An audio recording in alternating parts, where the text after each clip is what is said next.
And then when you get on the website, it's the worst designed thing you've ever seen in your life. All the colors on the color wheel are just there on that square little box. Welcome on this rainy day. I know how people talk about rain being miserable weather, but I find I don't agree with that. You see, God made rain, well, water, to be one of the facilitators of life. So I find rain quite refreshing, quite encouraging, actually. Unlike the internet, which I'm starting to find as a place of death by distraction. Keep up, I'll explain.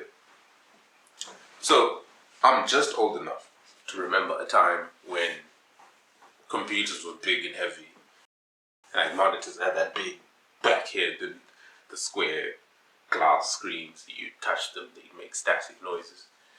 And then when you tried to connect to the internet with your Ethernet cable, it would spend 5 minutes making a symphony of random, terrible noises. And then we moved on to modems with laptops as thick as a book. And then, from there, that's where we go into the typical mobile data and Wi-Fi and smartphones. And I'd say around about that time, that's when the internet started to take a downward spiral. Because before, back in the big computers and Ethernet cables with the symphony of noises, when you went on the internet, it felt like time investment for several reasons. You're waiting 5 minutes for the thing to connect to the internet.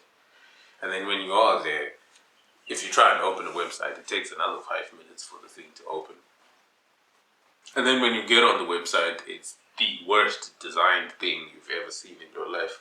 All the colors on the color wheel are just there on that square little box, and it's hard to read anything. So you have to pay attention and decipher basically what you're trying to read, right?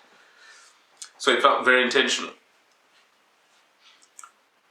After that, well, we know how the internet has gone since then.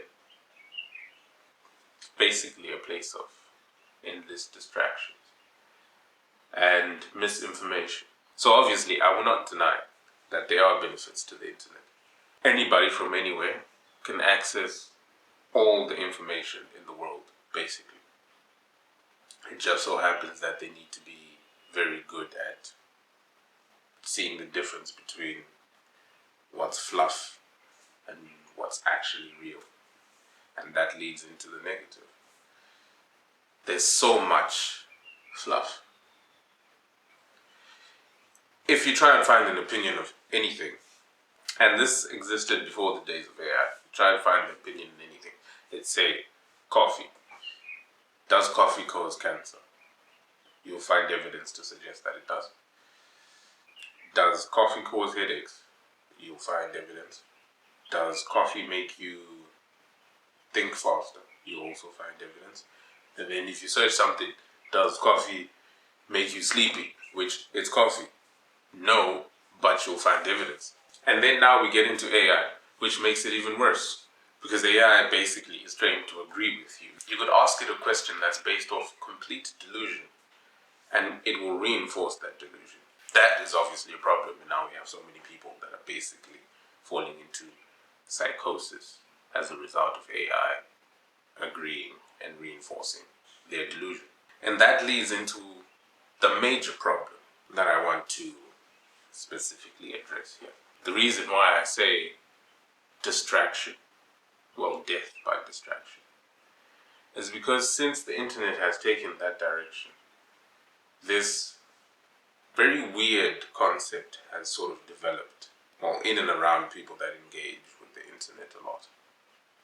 This concept of my truth, self-truth, individual truth, whatever it is that you want to call it. I do not see how it is possible for people to come to the conclusion that an individual truth exists. How is that possible? If the sky is blue,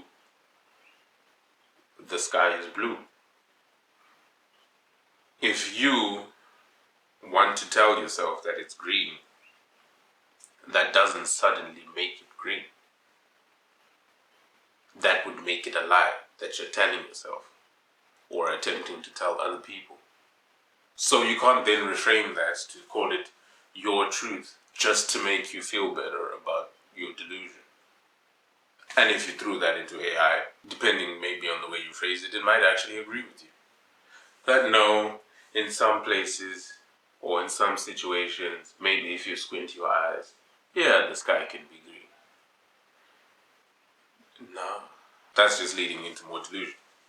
And what delusion does is distract you from the truth. So eventually I started wondering, why is it that people are so distracted by individual truth? And the conclusion I came to is that the actual truth can be uncomfortable. You see, the Bible says you shall know the truth and the truth shall set you free. If you take that last part, shall set you free. If you think of any other situation in life where people are being set free or trying to set themselves free, that process is usually very uncomfortable. It usually causes, or it usually comes through, for example, civil war or some kind of struggle. And so maybe when somebody comes to Jesus and they read Jesus saying that he is the way, the truth, and the life, they think, I shall follow the truth. And as they do and they read further, they'll find themselves having a lot in common with the fool that keeps being mentioned in the Bible. And maybe that's uncomfortable. But who says it was supposed to be comfortable? The best things in life usually aren't comfortable. You don't make progress. You don't improve as a person. You don't break boundaries. You don't break chains. You don't elevate in a place of comfort. So as the bird sings in the tree over there, I'd probably say it's time that people start taking the actual truth more seriously. And stop getting distracted by the things that they see on the internet, the things that AI tell them, and the myriad of opinions that they see on social media. But hey, I'm no life coach. I'm just speaking my opinion here. You're all free to do whatever tickles your boat and floats your fancy. Wait, no, that's not right. Whatever floats your boat and tickles your fancy.